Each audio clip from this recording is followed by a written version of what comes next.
সমগ্র বিশ্বের শয়তানগুলা বাংলাদেশে এসে অবস্থান করে, যার জন্য বাংলাদেশের এই বাজার মনে করেন যে খুব চড়া। পত্রের দাম বেশি, এই খেজুরের দাম গতবার হচ্ছে এবার ডবল। গতবার যেই খেজুর বিক্রি করছে 400, সেই খেজুর এবার বিক্রি হচ্ছে 800, 700, 500, 600, মানে কোয়ালিটির উপরে দাম।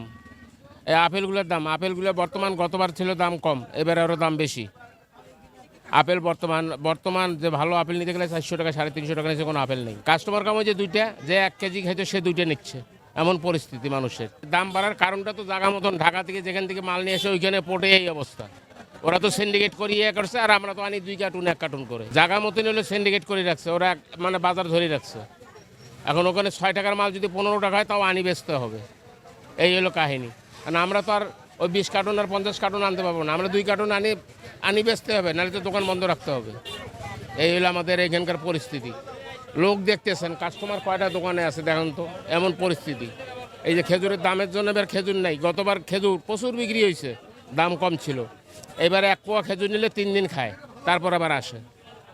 পরিস্থিতি এরকম ভয়াবহ অবস্থা হয়েছে। এটা দাবাসটা নেব, এটা দেখা যাচ্ছে যে আপনার খুচরাটা বিক্রি করতেছে 500 টাকা প্লাস, 500 টাকার উপরে বিক্রি করতেছে। অন্যান্য খেজুরের দাম তো আপনার রমজান মাস আসলেই বাড়ে। মানে সারা বাংলাদেশের মানে যত ব্যবসায়ী আছে, এটা তো মনে করে যে আগে থেকেই সিন্ডিকেট।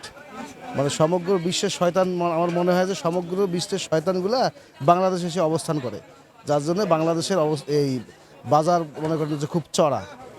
এবারে দাম তো আমি দেখতেছি যেটা স্বাভাবিকের থেকে, যেমন লেবুর দাম সেদিন দেখলাম, লেবু যে জায়গায় আপনার 12 টাকা, 15 টাকা বা 20 টাকা সর্বোচ্চ, সেখানে আপনার 60 টাকা, 65 টাকা বা 50 টাকা, বা অনেকে বলতেছে আরও বেশি দাম।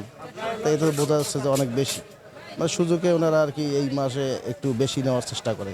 এতে ভোগান্তি তো অবশ্যই হচ্ছে। সাধারণ ভোক্তা তো, আমরা তো সাধারণের বাইরে পড়ি না, আমরা তো স্পেশাল না, আমরাও সাধারণ ভোক্তা। তো দাম দর যদি বেশি হয় রমজান মাসে, এটা তো জনগণের একটা নাবিশ্বাস, এটা জনমানবে এটা একটা বিপর্যয় অবস্থা। এখন নতুন সরকার আসছে, নতুন সরকার দেখি কি উদ্যোগ নেয়, বা ওনারা যেগুলো কথা বলছেন ওই অনুযায়ী যদি কাজ করে, তাহলে হয়তো বা জনগণের মধ্যে স্বস্তি আসবে। আর নতুন সরকার কেবল নবগঠিত সরকার, ওনাদেরকে তো আসলে সময় দিতে হবে, বাকিটা আল্লাহ পাকের ইচ্ছা।